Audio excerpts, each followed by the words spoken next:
오늘 여러분께 들려드릴 이야기는 정말 믿기 어려운 실화입니다. 독일에서 온 한 부부가 딸의 한국 결혼을 극렬히 반대하며 3년간 연락을 끊었는데 손녀가 태어난다는 소식에 마지못해 한국을 찾았다가 완전히 다른 사람이 되어 돌아간 이야기죠. 처음엔 우리 딸이 왜 이런 미개한 나라에 가서 살아야 하느냐며 분노했던 이 부부가 한국에서 겪은 놀라운 경험들로 인해 결국 눈물로 딸에게 사과하게 되는 과정을 담았습니다. 과연 이 독일 부부에게 무슨 일이 일어났을까요? 마지막까지 보시면 여러분도 깜짝 놀라실 거예요. 그럼 지금부터 시작해 보겠습니다. 영상이 도움이 되셨다면 구독과 좋아요, 알림 설정 부탁드립니다. 베를린의 차갑고 정돈된 거리를 걸으며 출근하는 안나. 하일리의 모습은 전형적인 독일 엘리트 여성의 모습이었습니다. 29살의 안나는 베를린에서 손꼽히는 정보기술 엔지니어로 논리적이고 체계적인 사고로 동료들의 인정을 받고 있었죠. 감정 표현에는 서툴렀지만 일에 대한 책임감만큼은 누구보다 강했습니다. 그런 안나의 삶에 변화가 찾아온 건 2019년 가을이었어요. 회사에서 한국의 대기업과 공동 프로젝트를 진행하게 되면서 안나는 처음으로 한국 땅을 밟게 되었습니다. 서울의 번화가 곳곳에 펼쳐진 네온사인들과 24시간 돌아가는 역동적인 도시의 모습은 안나에게 신선한 충격이었죠. 그리고 그곳에서 안나는 이현우를 만났습니다. 한국 대기업의 연구원이었던 현우는 과묵했지만 일에 대한 열정과 동료들을 배려하는 마음이 깊은 사람이었어요. 처음엔 단순한 업무 파트너였지만 프로젝트를 진행하면서 두 사람은 서로의 진정한 모습을 알게 되었습니다. 안나가 현우에게 끌린 건 그의 섬세함 때문이었어요. 독일에서 만난 남성들은 대부분 직설적이고 감정 표현에 거침이 없었는데 현우는 달랐습니다. 말없이 안나의 피로를 살피고 야근할 때마다 따뜻한 차를 가져다주는 그의 배려심은 안나의 마음을 조금씩 움직였죠. 당신은 정말 특별한 사람이네요. 프로젝트가 끝나갈 무렵 안나가 현우에게 처음으로 건넨 진심 어린 말이었습니다. 현우 역시 안나의 냉철하면서도 따뜻한 면의 매력을 느꼈어요. 두 사람의 가치관은 달랐지만 서로를 향한 존중과 이해가 깊어갔습니다. 베를린으로 돌아간 후에도 두 사람의 관계는 이어졌어요. 시차를 고려한 영상통화, 긴 이메일들, 때로는 서로의 일상을 담은 사진들을 주고받으며 장거리 연애를 이어갔습니다. 안나는 현우와 대화할 때면 자신도 모르게 마음이 편안해지는 걸 느꼈죠. 1년 반이라는 시간이 흐른 뒤 안나는 중대한 결심을 하게 됩니다. 한국으로 이주해 현우와 함께 살기로 한 거죠. 이런 선택을 하게 될 줄 몰랐어요. 안나는 현우에게 자신의 마음을 전하며 말했습니다. 논리적인 사고를 중시하던 안나였지만 이번만큼은 마음이 이끄는 대로 따라가기로 했어요. 안나가 부모에게 한국 이주 계획을 털어놓았을 때 거실의 공기가 순식간에 얼어붙었습니다. 아버지 볼프강은 신문을 내려놓고 안나를 바라보았고 어머니 잉그리드는 찻잔을 들던 손을 멈췄어요. 한국이라고 했나? 볼프강의 목소리에는 믿을 수 없다는 감정이 담겨 있었습니다. 아직도 분단 국가인 그곳 말이냐? 안나, 네가 정말 정신이 있는 거냐? 잉그리드는 더욱 격렬하게 반응했어요. 우리 딸이 왜 그런 곳에 가서 희생해야 하는 거지?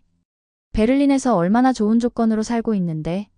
어머니의 목소리는 점점 높아졌습니다. 한국 남자와 결혼한다고? 언어도 다르고 문화도 완전히 다른 곳에서 어떻게 살겠다는 거야?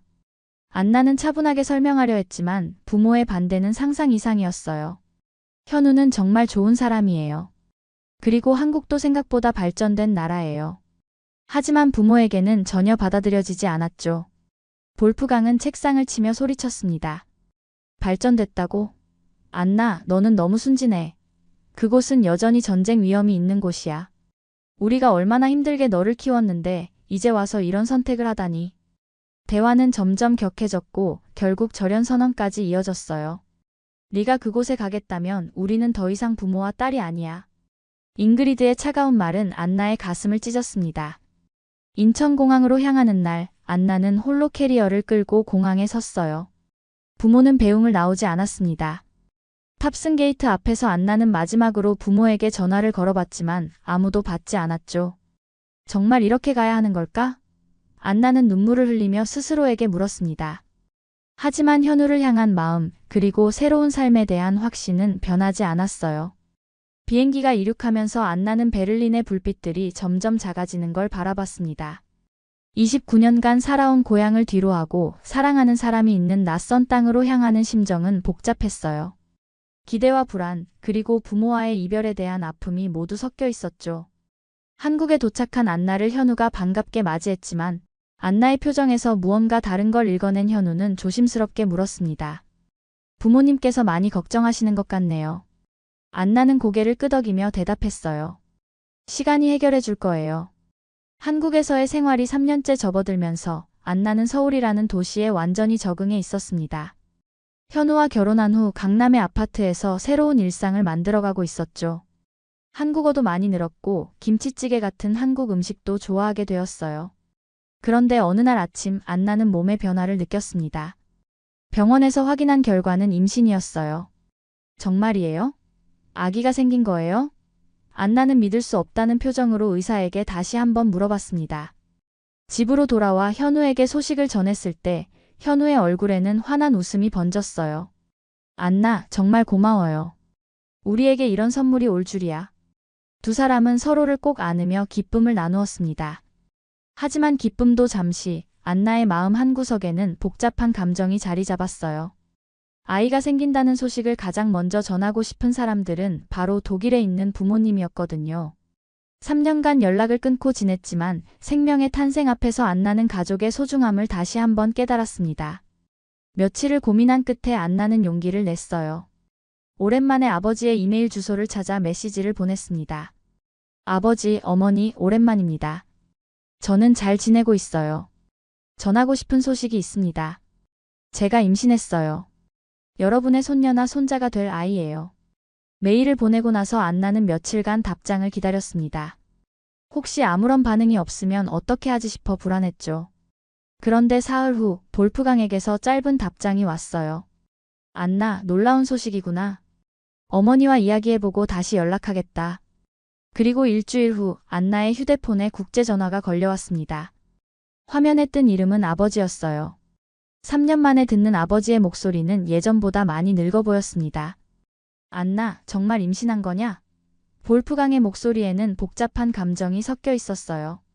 기쁨과 걱정, 그리고 미안함까지 느껴졌습니다. 네, 아버지. 이제 5개월 됐어요. 안나의 목소리도 떨렸습니다. 너무 오랜만에 듣는 아버지의 목소리였거든요. 우리가 한국에 가봐야겠다. 볼프강의 결정에 안나는 깜짝 놀랐어요. 그토록 한국을 반대하던 부모가 직접 오겠다고 하다니 상상도 하지 못했거든요. 정말요? 정말 오실 거예요? 안나는 믿을 수 없다는 표정으로 물었습니다. 손녀든 손자든 우리의 피가 흐르는 아이 아니냐? 그리고 너를 너무 오래 못 본 것 같구나. 아버지의 마지막 말에서 안나는 부모의 진심을 느꼈어요. 인천공항에 도착한 볼프강과 잉그리드 부부는 이미 첫 번째 놀라움을 경험하고 있었습니다. 공항의 규모와 시설, 그리고 모든 것이 체계적으로 운영되는 모습이 그들의 예상과는 완전히 달랐거든요. 여보, 이 공항이 정말 한국 공항 맞나? 잉그리드는 남편에게 조용히 물었습니다.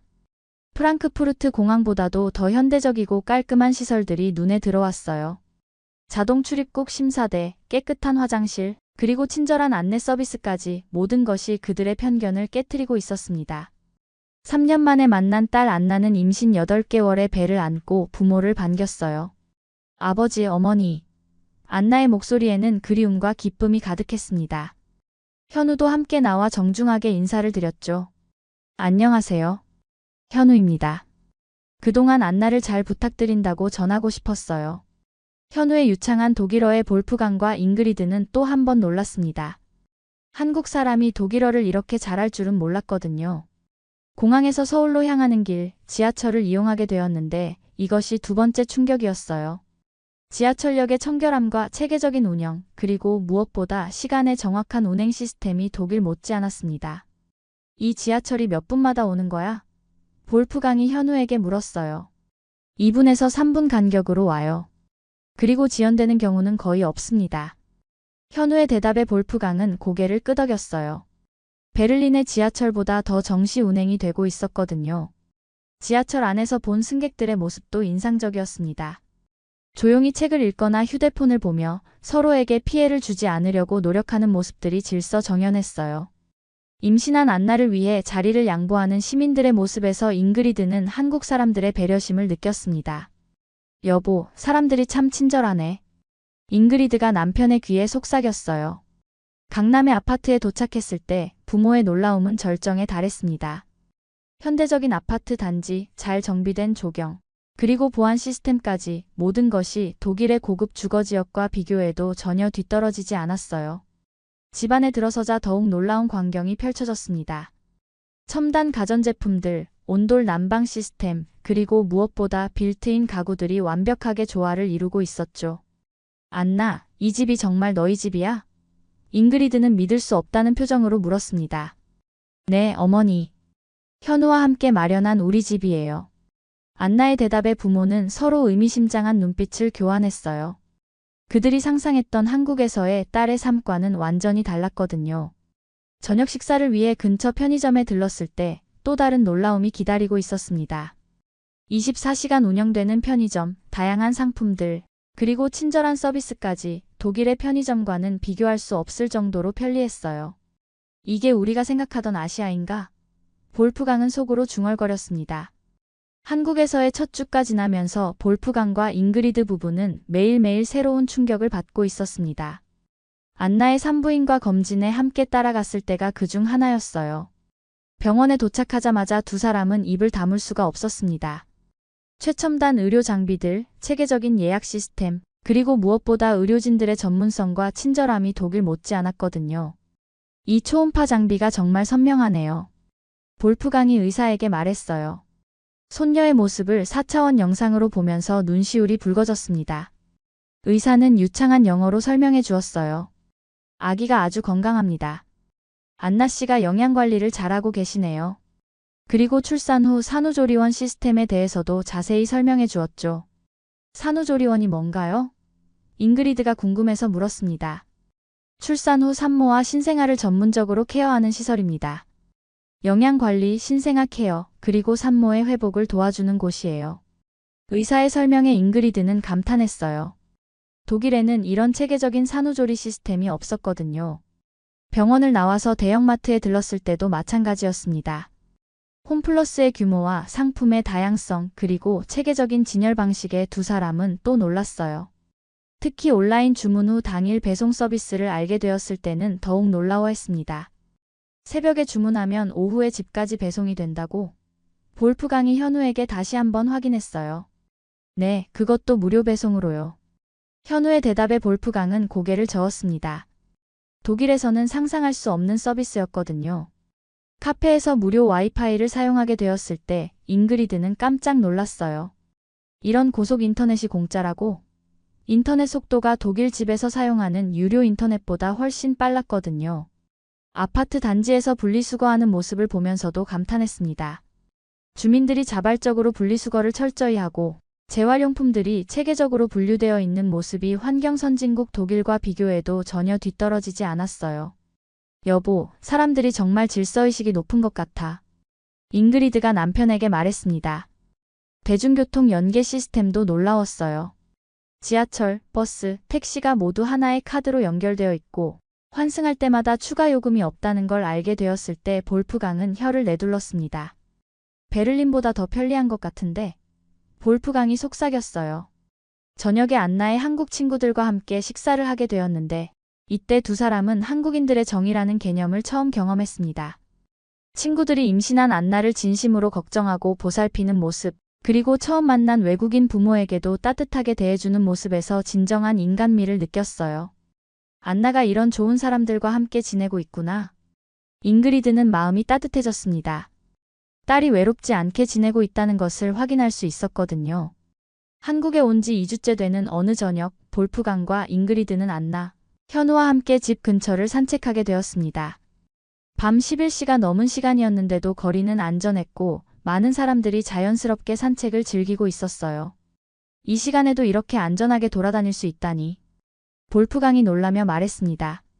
베를린에서는 밤늦은 시간에 여성이 혼자 돌아다니기 어려운 곳들이 많았거든요. 작은 공원에 도착해서 벤치에 앉았을 때 분위기가 조용해졌습니다. 안나는 현우의 손을 잡고 있었고 부모는 딸의 모습을 바라보며 복잡한 표정을 짓고 있었어요. 안나야, 볼프강이 먼저 입을 열었습니다. 목소리에는 평소와 다른 떨림이 있었어요. 우리가 한국을 완전히 오해했구나. 잉그리드도 고개를 끄덕이며 말을 이었습니다. 2주 동안 이곳에서 본 것들이 우리가 상상했던 것과는 완전히 달랐어. 병원 시스템, 교통, 안전, 사람들의 친절함까지. 안나는 부모의 말을 들으며 가슴이 벅차올랐어요. 3년간 기다렸던 말들이었거든요. 볼프강은 계속해서 말했습니다.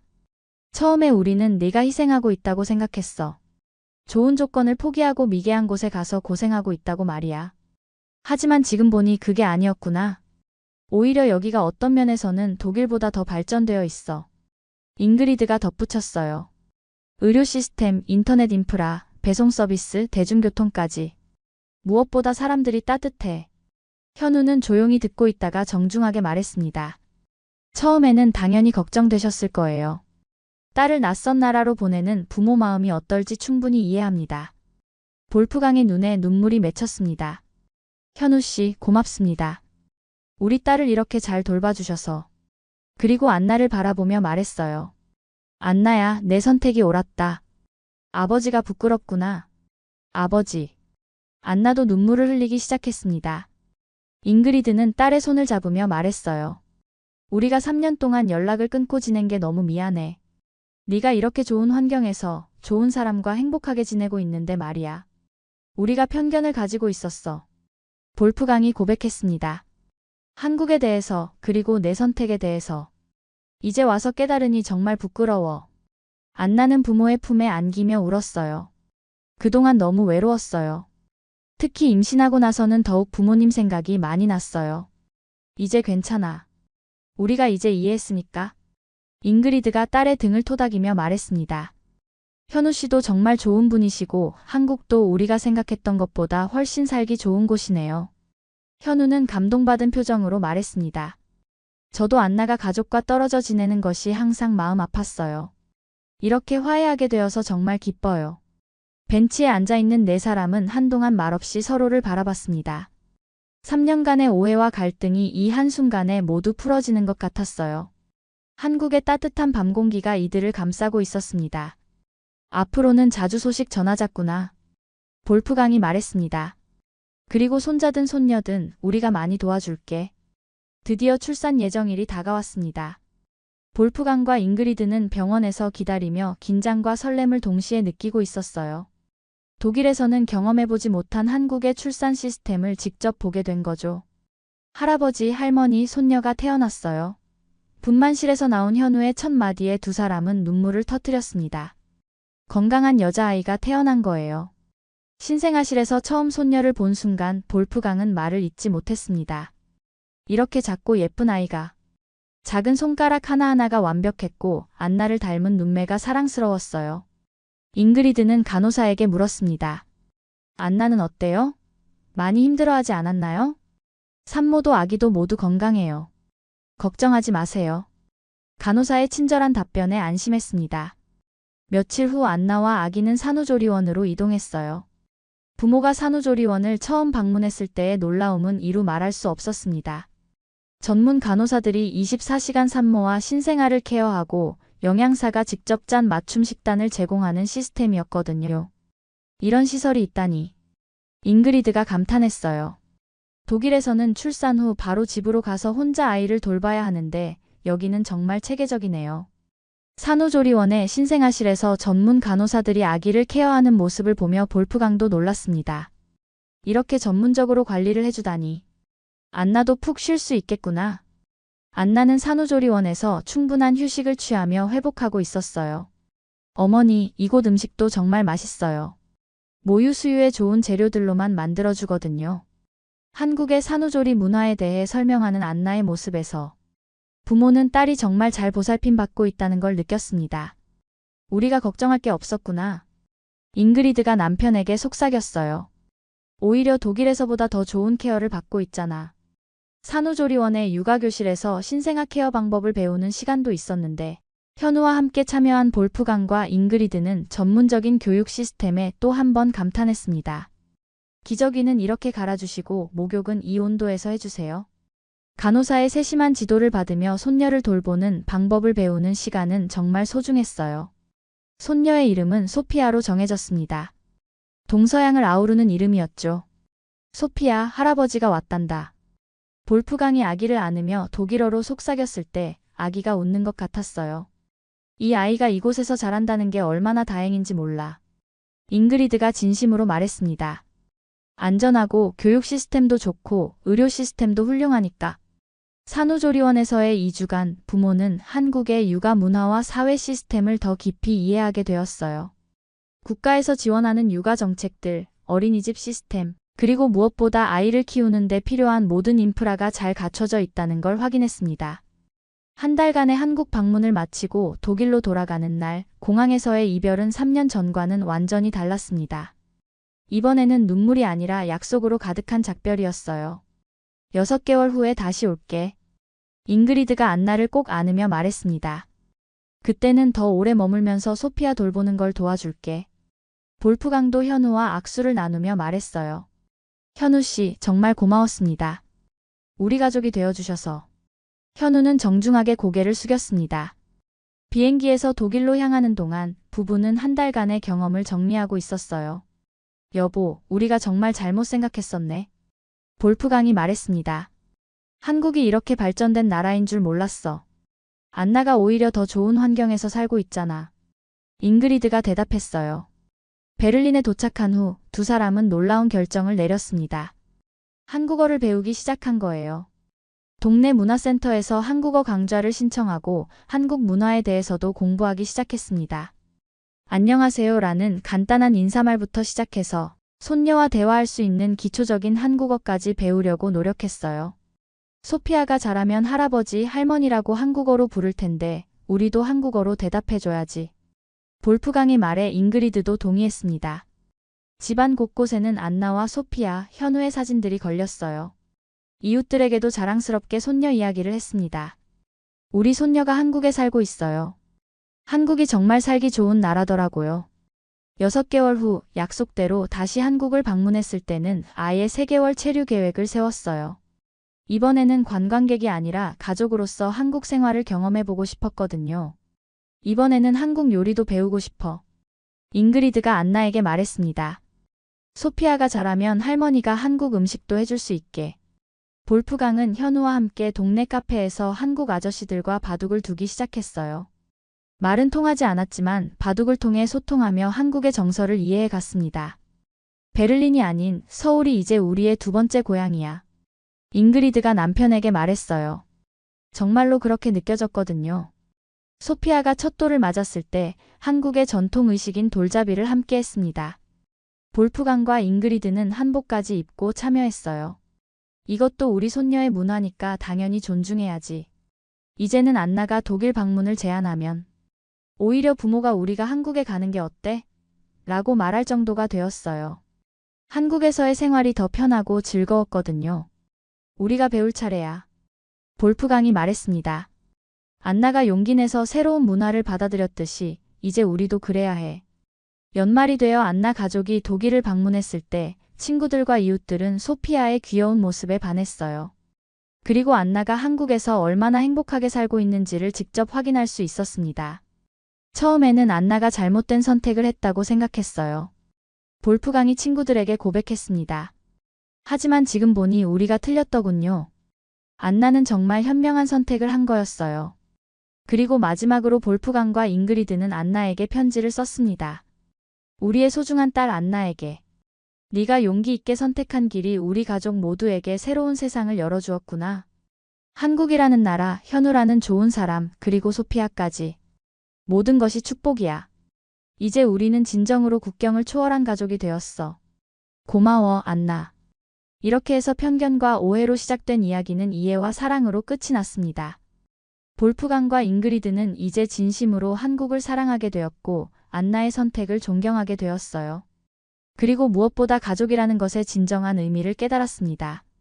혈연을 넘어서, 국경을 넘어서 서로를 이해하고 사랑하는 것이 진짜 가족이라는 걸 말이죠. 런던 첼시 지역의 고급 주택가에서 일어난 한 모녀의 이야기입니다. 옥스퍼드 출신 변호사 엘리자베스 브룸은 딸 클레어가 학교 수학여행을 다녀온 후 완전히 달라진 모습에 당황했습니다. 무기력하고 말없던 아이가 갑자기 규칙적으로 생활하며 한식 도시락을 싸고 다니기 시작했거든요. 클레어의 방에서 발견한 한국어 공부 노트와 한국 친구들과의 사진을 본 엘리자베스는 충격을 받았습니다.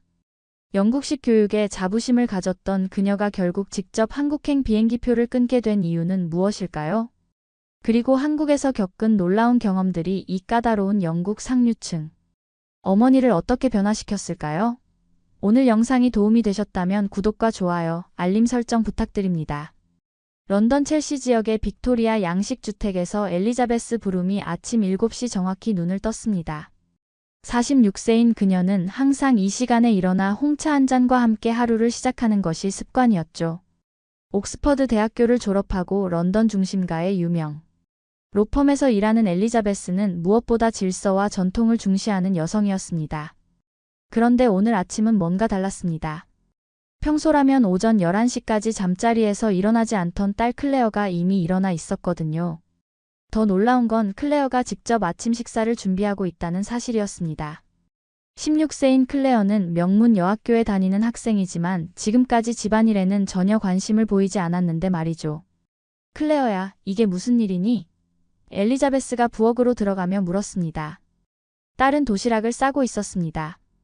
그것도 한국 음식으로 보이는 반찬들을 넣으며 말이에요. 김치볶음밥과 계란말이, 그리고 김으로 싼 무언가를 정성스럽게 담고 있었죠. 엄마, 아침 일찍 일어나는 게 몸에 좋다고 배웠어. 그리고 직접 만든 도시락이 훨씬 건강하고 맛있더라고. 클레어의 대답에 엘리자베스는 어안이 벙벙했습니다. 한국 수학여행을 다녀온 지 일주일밖에 지나지 않았는데 딸이 완전히 다른 사람이 된 것 같았거든요. 예전에 클레어는 스마트폰만 들여다보며 가족과의 대화를 피하는 아이였습니다. 학교에서 돌아오면 방문을 닫고 나오지 않았고 식사 시간에도 말이 없었죠. 그런데 지금은 교복을 다림질해서 입고 머리도 단정하게 빗어넘겼습니다. 심지어 엄마, 좋은 하루 보내세요 라고 인사까지 하며 학교로 향했죠.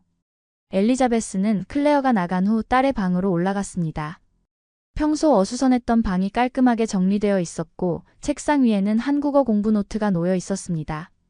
노트를 펼쳐본 엘리자베스는 더욱 놀랐습니다. 안녕하세요, 감사합니다, 죄송합니다 같은 기본적인 인사말부터 공동체, 정신, 상호 존중 같은 단어들이 정성스럽게 적혀 있었거든요. 그날 저녁 클레어가 학교에서 돌아왔을 때 엘리자베스는 조심스럽게 물어봤습니다. 한국에서 뭘 그렇게 배워온 거니? 클레어는 환한 미소를 지으며 대답했습니다. 엄마, 한국 사람들은 서로를 정말 존중해. 그리고 가족을 소중히 여기는 문화가 있어. 나도 그렇게 살고 싶어졌어. 주말 오전 엘리자베스는 평소처럼 첼시의 고급 레스토랑에서 옥스퍼드 동창생들과 브런치 모임을 가졌습니다. 이들은 모두 런던 상류층 사회의 일원으로 자녀 교육과 사회적 지위에 대한 이야기를 나누는 것이 일상이었죠. 오늘도 역시 아이들 이야기로 대화가 시작되었습니다. 엘리자베스, 클레어가 요즘 어때? 얼마 전에 한국으로 수학여행 갔다고 했잖아. 친구 중 한 명인 페넬로페가 물었습니다. 엘리자베스는 잠시 망설이다가 입을 열었습니다. 사실 좀 이상해. 완전히 다른 아이가 된 것 같아. 어떻게 다른데? 다른 친구인 빅토리아가 관심을 보였습니다. 엘리자베스는 클레어의 변화에 대해 이야기했습니다. 일찍 일어나고 도시락을 싸고 한국어를 공부하고 가족과 대화하려고 노력한다는 내용이었죠. 그런데 친구들의 반응은 의외였습니다. 그거 좋은 변화 아니야? 우리 아이들도 그렇게 변했으면 좋겠어. 이런 반응들이 나왔거든요. 특히 국제 변호사로 일하는 샬롯이 흥미로운 이야기를 해주었습니다. 나도 얼마 전에 한국 출장을 다녀왔는데 정말 인상적이었어. 지하철에서 젊은 사람들이 노인분들께 자리를 양보하는 모습을 봤거든. 그리고 회의실에서도 서로를 존중하는 문화가 정말 인상 깊었어. 뭔가 우리가 놓치고 있는 게 있는 것 같더라고. 엘리자베스는 이 말을 듣고 더욱 혼란스러워졌습니다. 사실 그녀는 한국에 대해 잘 알지 못했습니다. 아시아 국가들을 구분하지 못할 정도로 무관심했죠. 중국이나 일본 정도로만 알고 있었고 한국은 그저 그중 하나의 나라 정도로 생각했습니다. 하지만 클레어의 변화는 분명했습니다. 예전에는 엄마는 내 마음을 몰라라며 반항적이었던 아이가 이제는 엄마, 오늘 하루 어떠셨어요? 라고 물어봅니다. 그리고 저녁 식사 때 학교에서 있었던 일들을 자세히 이야기해주죠. 가장 놀라운 건 클레어가 할머니께 안부 전화를 드리기 시작했다는 것입니다. 엘리자베스의 어머니는 런던 외곽에 혼자 살고 계시는데 클레어는 지금까지 할머니와 거의 대화를 나누지 않았거든요. 그런데 한국에서 돌아온 후부터는 일주일에 2번씩 할머니께 전화를 드립니다. 할머니 안녕하세요. 클레어예요. 오늘 하루 어떻게 지내셨어요? 이런 식으로 정중하게 인사를 드리고 할머니의 안부를 묻습니다. 처음에는 할머니도 당황하셨지만 이제는 클레어의 전화를 기다리고 계시죠. 그날 밤 엘리자베스는 클레어의 방 앞을 지나가다가 딸이 누군가와 전화하는 소리를 들었습니다. 한국 친구들과 연락하고 있구나라고 생각했는데 자세히 들어보니 한국어로 대화하고 있었습니다. 물론 서툴렀지만 분명히 한국어였죠. 며칠 후 저녁 식사 시간 엘리자베스는 더 이상 참을 수 없어서 클레어에게 직접 물어봤습니다. 클레어야, 한국에서 대체 뭘 배워온 거니? 너 완전히 다른 사람이 됐어. 클레어는 포크를 내려놓고 진지한 표정으로 엄마를 바라봤습니다. 엄마, 한국에서 정이라는 걸 배웠어요. 이게 뭔지 알아요? 엘리자베스는 고개를 저었습니다. 클레어는 천천히 설명하기 시작했습니다. 정이라는 건 단순한 사랑이나 우정과는 달라요. 가족이든 친구든 처음 만난 사람이든 서로를 진심으로 챙기고 배려하는 마음이에요. 우리 호스트 가족 어머니가 저희를 처음 만났는데도 친딸처럼 챙겨주셨거든요. 밤늦게까지 우리가 잠들었나 확인하러 오시고 아침엔 직접 도시락을 싸주시고. 엘리자베스는 이 말을 들으며 뭔가 찔리는 느낌을 받았습니다. 언제부터인가 자신은 클레어와 형식적인 대화만 나누고 있었거든요. 숙제했니? 학교 어땠니? 이런 것들 말이죠. 클레어는 계속 이야기했습니다. 그리고 한국 학생들은 선생님께 정말 예의 바르게 대해요. 수업 시작할 때 일어나서 인사하고 질문할 때도 손을 들고 정중하게 해요. 처음엔 좀 답답하다고 생각했는데 나중에 보니까 서로를 존중하는 문화더라고요. 그래서 너도 그렇게 변한 거구나. 엘리자베스가 말했습니다. 클레어는 고개를 끄덕였습니다. 맞아요. 그리고 한국 친구들이 가족 이야기를 할 때 정말 행복해 보였어요. 우리처럼 각자 방에 들어가서 스마트폰만 보는 게 아니라 온 가족이 거실에 모여서 이야기하고 함께 웃더라고요. 그날 밤 엘리자베스는 잠을 이루지 못했습니다. 클레어의 말이 계속 머릿속을 맴돌았거든요. 사실 그녀도 어릴 때는 가족과 함께 보내는 시간이 많았습니다. 할머니, 할아버지와 함께 살면서 저녁마다 식탁에 모여 하루 있었던 일들을 나누곤 했죠. 하지만 언제부터인가 바쁜 일정에 쫓겨 클레어와 제대로 된 대화를 나누지 못했습니다. 아침엔 서둘러 출근 준비를 하고 저녁엔 피곤해서 일찍 잠자리에 들었죠. 클레어도 학교와 과외 활동으로 바빠서 집에서 만나는 시간이 점점 줄어들었습니다. 새벽 2시, 엘리자베스는 조용히 일어나 클레어의 방으로 갔습니다. 문틈으로 들어오는 불빛에 클레어의 책상이 보였습니다. 한국어 공부 노트 옆에 한국 친구들과 찍은 사진들이 정성스럽게 정리되어 있었습니다. 사진 속 클레어는 지금까지 본 적 없는 환한 미소를 짓고 있었습니다. 한국 친구들과 함께 한복을 입고 찍은 사진, 전통 음식을 만들며 찍은 사진, 한국 가족들과 함께 찍은 사진들이 있었죠. 모든 사진에서 클레어는 정말 행복해 보였습니다. 다음 날 아침 엘리자베스는 중요한 결정을 내렸습니다. 직접 한국에 가서 클레어가 무엇을 경험했는지 확인해 보기로 한 것이죠. 마침 로펌에서 아시아 지역 법률 연수 프로그램이 있었고 한국 서울도 포함되어 있었습니다. 변호사 연수차 서울에 다녀오겠습니다. 엘리자베스는 상사에게 이렇게 말했습니다. 물론 진짜 목적은 따로 있었지만 말이죠. 클레어는 엄마가 한국에 간다는 소식을 듣고 정말 기뻐했습니다. 엄마, 정말요? 와, 엄마도 한국을 보시게 되는구나. 꼭 가야 할 곳들을 리스트로 만들어 드릴게요. 클레어는 열심히 메모지에 장소들을 적기 시작했습니다. 경복궁, 북촌 한옥마을, 명동, 홍대, 그리고 자신이 머물렀던 학교까지 상세하게 적어주었죠.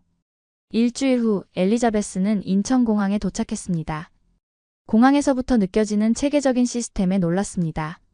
안내 표지판이 영어로도 잘 되어 있었고 공항 직원들이 정중하게 도움을 주었거든요. 서울 시내로 향하는 공항철도에서 엘리자베스는 첫 번째 충격을 받았습니다. 지하철 안이 정말 조용했거든요. 런던 지하철과는 완전히 달랐습니다.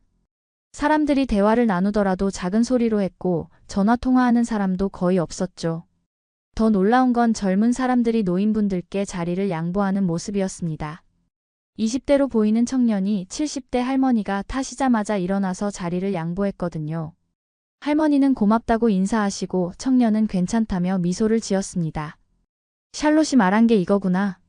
엘리자베스는 혼잣말을 했습니다.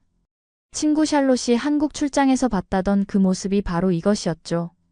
호텔에 도착해서 짐을 풀고 나서 엘리자베스는 클레어가 적어준 리스트를 꺼냈습니다. 첫 번째 목적지는 경복궁이었습니다.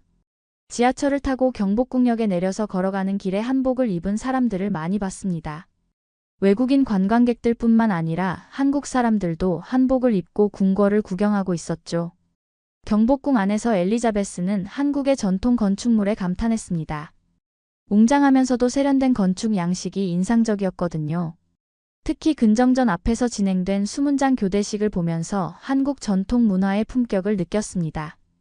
그날 저녁 엘리자베스는 클레어에게 영상통화를 걸었습니다. 클레어야, 경복궁 정말 아름답구나. 네가 왜 한국을 좋아하게 됐는지 조금 알 것 같아. 클레어는 화면 너머로 환하게 웃으며 대답했습니다. 엄마, 이제 시작이에요. 내일은 꼭 북촌 한옥마을도 가보세요. 서울에서 며칠을 보낸 엘리자베스는 클레어가 머물렀던 학교를 방문했습니다. 서울 외곽에 위치한 그 학교는 생각보다 현대적이고 깔끔했습니다. 교장 선생님은 영어를 유창하게 구사하시며 엘리자베스를 반갑게 맞아주셨죠. 클레어는 정말 예의 바른 학생이었습니다.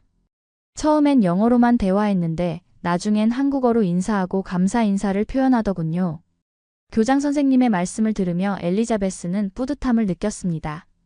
학교 견학을 마치고 서울로 돌아가는 길에 엘리자베스는 우연한 만남을 가지게 되었습니다. 버스 정류장에서 비를 피하고 있는데 50대로 보이는 한국 여성이 우산을 씌워주셨거든요. 외국분이시네요. 어디서 오셨어요? 그 여성은 정숙 씨라고 자신을 소개했습니다. 근처 농촌마을에서 민박을 운영한다고 하셨죠. 엘리자베스가 딸이 한국 수학여행을 다녀온 후 변화한 이야기를 해드리자 정숙 씨는 웃으며 말씀하셨습니다. 그럼 우리 집에서 하룻밤 지내보세요. 진짜 한국 가정이 어떤지 보시라고요. 엘리자베스는 처음엔 망설였지만 정숙 씨의 진심 어린 제안을 받아들이기로 했습니다. 정숙 씨 댁은 서울에서 1시간 정도 떨어진 시골 마을에 있었습니다. 전통 한옥과 현대식 건물이 조화롭게 어우러진 아름다운 마을이었죠. 정숙 씨의 집에 도착하자 놀라운 광경이 펼쳐졌습니다. 80대로 보이는 할머니부터 10대 손녀까지 3대가 한 집에서 살고 있었습니다. 그리고 모든 가족이 엘리자베스를 진짜 가족처럼 반갑게 맞아주었죠. 할머니는 영어를 못하시면서도 손짓 발짓으로 환영 인사를 해주셨고 고등학생인 손녀는 유창한 영어로 대화를 나누었습니다. 저녁 식사 준비 시간이 되자 온 가족이 부엌에 모였습니다. 할머니는 김치찌개를 끓이시고 정숙 씨는 밑반찬을 준비하고 딸과 손녀는 밥과 국을 준비했습니다. 엘리자베스도 자연스럽게 도와달라는 요청을 받았죠. 이렇게 함께 요리하는 게 우리 가족의 일상이에요. 정숙 씨가 말씀하셨습니다. 엘리자베스는 상추를 씻으며 생각했습니다. 런던의 자신의 집에서는 언제부터인가 각자 먹고 싶은 것을 해먹거나 테이크아웃 음식을 시켜 먹는 것이 일상이 되었거든요. 저녁 식사 시간 온 가족이 둥글게 앉아 함께 밥을 먹었습니다. 할머니가 엘리자베스 앞에 반찬을 놓아주시며 많이 드시라고 하셨습니다. 물론 한국어였지만 그 마음은 충분히 전해졌죠. 식사하면서 가족들은 하루 있었던 일들을 나누었습니다. 할아버지는 텃밭에서 기른 채소 이야기를, 정숙 씨는 민박 손님들 이야기를, 딸은 직장 일 이야기를, 손녀는 학교 이야기를 했습니다. 모든 이야기에 가족들이 관심을 보이고 함께 웃고 걱정해 주었습니다. 그날 밤 엘리자베스는 정숙 씨 댁 작은 방에서 잠을 이루지 못했습니다. 저녁 식사 시간에 따뜻한 분위기가 계속 머릿속에 맴돌았거든요. 영국에서 클레어와 언제 이렇게 밥을 먹어봤더라? 스스로에게 물어봤지만 답이 나오지 않았습니다. 새벽에 일어나 마당으로 나가니 할머니가 텃밭에서 채소를 따고 계셨습니다. 엘리자베스가 인사를 드리자 할머니는 환한 미소를 지으며 갓 딴 상추를 건네주셨습니다. 언어는 통하지 않았지만 그 마음은 따뜻하게 전해졌죠. 아침 식사도 온 가족이 함께 했습니다. 할머니가 직접 끓인 미역국과 정숙 씨가 만든 김치전, 그리고 갓 지은 밥으로 차려진 소박하지만 정성스러운 밥상이었습니다. 엘리자베스는 이런 아침 식사가 언제 마지막이었는지 기억이 나지 않았습니다. 정숙 씨 댁을 떠나며 엘리자베스는 진심으로 감사 인사를 드렸습니다. 정말 감사했습니다. 한국 가정의 따뜻함을 직접 경험할 수 있어서 행복했어요. 정숙 씨는 김치와 밑반찬을 싸주시며 말씀하셨습니다. 딸과 함께 한국에 다시 오세요. 그때는 더 맛있는 음식을 해드릴게요. 서울로 돌아온 엘리자베스는 클레어가 다녔던 고등학교를 다시 방문했습니다. 이번에는 실제 수업을 참관해보고 싶었거든요. 교장 선생님의 허락을 받아 영어 수업에 참여하게 되었습니다. 수업 시작 전 학생들이 일제히 일어나서 안녕하세요 라고 인사하는 모습에 놀랐습니다. 런던의 학교에서는 볼 수 없는 광경이었죠. 수업 중에도 학생들이 질문할 때 손을 들고 정중하게 발언하는 모습이 인상적이었습니다. 수업이 끝난 후 담당 선생님과 상담 시간을 가졌습니다. 클레어는 처음엔 좀 소극적이었어요. 하지만 며칠 지나니까 우리 학생들과 잘 어울리더군요. 특히 우리 학생들이 서로 도와주는 모습을 보고 많이 감동받은 것 같았어요. 선생님은 계속 말씀하셨습니다. 클레어가 떠날 때 우리 학생들에게 한 말이 인상적이었어요. 여러분 덕분에 진짜 가족이 뭔지 알게 됐다고 하더라고요. 그리고 엄마께 잘해드려야겠다고도 했어요. 이 말을 들은 엘리자베스는 목이 메었습니다. 클레어가 한국에서 가족의 소중함을 깨달았고 그것이 엄마인 자신에 대한 마음으로 이어졌다는 사실을 알게 되었거든요. 사실 저희가 클레어에게서 더 많이 배웠습니다. 선생님이 덧붙였습니다. 클레어를 통해 영국 문화도 알게 됐고 서로 다른 문화를 존중하는 법도 배웠어요. 정말 좋은 딸을 두셨네요. 그날 저녁 엘리자베스는 명동시장을 혼자 걸었습니다. 길거리 음식을 파는 상인들의 친절한 미소와 정성스럽게 음식을 만드는 모습을 보며 마음이 따뜻해졌습니다. 한 떡볶이 가게에서 아주머니가 서툰 영어로 맛있어요. 많이 드세요 라고 말씀해 주셨을 때 눈물이 났습니다. 시장 한켠에서 전통갓을 파는 할아버지를 만났습니다. 할아버지는 엘리자베스에게 갓을 써보라고 권하셨고 어색하게 써본 엘리자베스를 보고 함께 웃으셨습니다. 그 순간 누군가가 사진을 찍어주었는데 사진 속 엘리자베스는 정말 오랜만에 진심으로 웃고 있었습니다. 언제부터 이렇게 웃어본 적이 없었을까? 엘리자베스는 자신을 돌아봤습니다. 변호사 일에만 매몰되어 살아온 지난 몇 년이 떠올랐습니다. 성공적인 커리어는 쌓았지만 정작 가장 소중한 딸과의 관계는 소홀히 했다는 생각이 들었죠. 호텔로 돌아가는 길에 엘리자베스는 클레어에게 문자를 보냈습니다. 클레어야, 엄마가 한국에서 많은 걸 배우고 있어. 네가 왜 변했는지 이제 알 것 같아. 사랑해. 몇 분 후 클레어의 답장이 왔습니다. 엄마, 저도 사랑해요. 엄마가 한국을 이해해 주셔서 정말 기뻐요. 일주일간의 한국 여행을 마치고 런던으로 돌아온 엘리자베스를 클레어가 공항에서 맞았습니다. 딸의 환한 미소를 보며 엘리자베스는 가슴이 뭉클했습니다. 집으로 가는 차 안에서 클레어는 엄마의 한국 여행에 대해 궁금해했습니다. 엄마, 어떠셨어요? 경복궁은 아름다웠죠? 그리고 음식은 어떠셨어요? 클레어의 연속된 질문에 엘리자베스는 웃으며 대답했습니다. 정말 놀라운 경험이었어. 특히 정숙 씨 댁에서 하루 묵었는데 그 가족의 따뜻함이 정말 인상적이었어. 집에 도착해서 엘리자베스는 클레어에게 한국에서 가져온 선물들을 주었습니다. 전통 한복을 입은 인형, 한국 전통차, 그리고 정숙 씨가 직접 담근 김치까지 말이죠. 클레어는 하나하나 뜯어보며 정말 기뻐했습니다. 저녁 식사 시간, 엘리자베스는 클레어에게 정식으로 사과했습니다. 클레어야, 엄마가 미안해. 그동안 너를 제대로 이해하려고 노력하지 않았어. 한국에서 보니까 가족이 얼마나 소중한지 깨달았어. 클레어는 잠시 놀란 표정을 지었다가 엄마의 손을 잡았습니다. 엄마, 저도 미안해요. 그동안 엄마가 저를 위해 얼마나 노력하셨는지 몰랐어요. 한국에서 다른 가족들을 보니까 우리 엄마가 얼마나 훌륭한 분인지 알게 됐어요. 한국 친구들이 가족 이야기를 할 때 정말 행복해 보였어. 클레어가 계속 말했습니다. 그때 깨달았어요. 저도 엄마와 그런 관계를 만들고 싶다고. 그래서 변하기로 결심한 거예요. 엘리자베스는 클레어의 말을 들으며 눈물이 났습니다. 한국에서 정숙 씨 가족을 보면서 생각했어. 언제부터 우리가 이렇게 멀어졌을까 하고. 엄마도 변해야겠다고 생각했어. 그날부터 부름 가정의 저녁 시간이 달라졌습니다. 엘리자베스는 일찍 퇴근해서 클레어와 함께 저녁을 준비했습니다.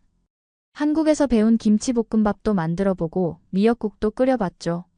처음엔 서툴렀지만 클레어가 도와주며 함께 웃으면서 요리했습니다. 식사 시간에는 하루 있었던 일들을 서로 나누기 시작했습니다. 엘리자베스는 로펌에서의 흥미로운 사건들을 이야기해주고 클레어는 학교에서의 일상을 자세히 들려주었습니다. 예전에는 숙제했니? 학교 어땠니? 같은 형식적인 대화였다면 이제는 진짜 서로의 마음을 나누는 시간이 되었죠. 주말에는 함께 할머니를 뵈러 가기도 했습니다.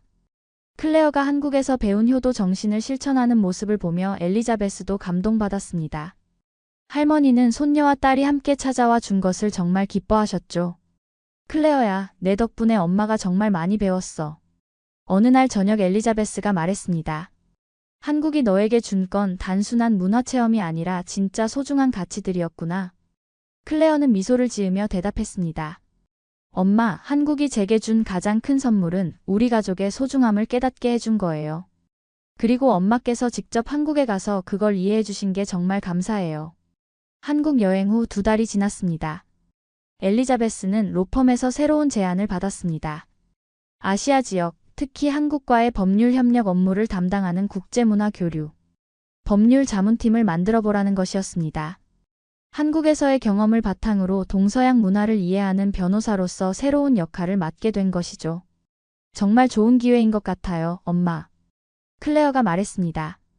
엄마가 한국 문화를 이해하게 되신 만큼 다른 사람들도 도와주실 수 있을 거예요.